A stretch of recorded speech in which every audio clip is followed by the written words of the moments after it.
Satres Narkoba Polrestabes Palembang musnahkan barang bukti narkotika jenis sabu sebanyak 1 kilo dengan cara di blender sama 91 cartridge etomidet dengan cara dituduh. Dari 2 ungkap kasus dengan tersangka Adi Arta sama Muhammad Ridwan.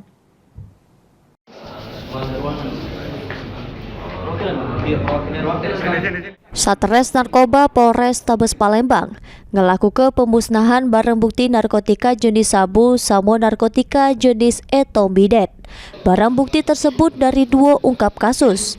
Yang pertama dari tersangka inisial Adi Arta dengan barang bukti sabu seberat 1 kg lebih.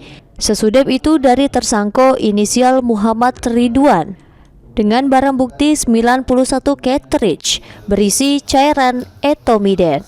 Barang bukti sabu sebelum dimusnahkan terlebih dahulu dilakukan pengecekan. Sesudah itu baru dimusnahkan dengan cara di blender. Samo dicampur cairan pembersih lantai. Sedangkan barang bukti cartridge etomidet dimusnahkan dengan cara dituduh.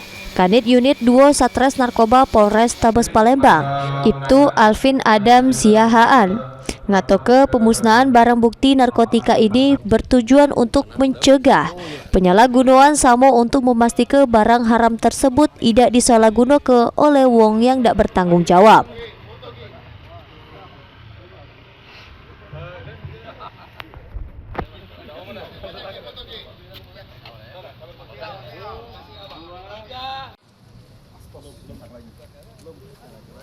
Sama 20 gram itu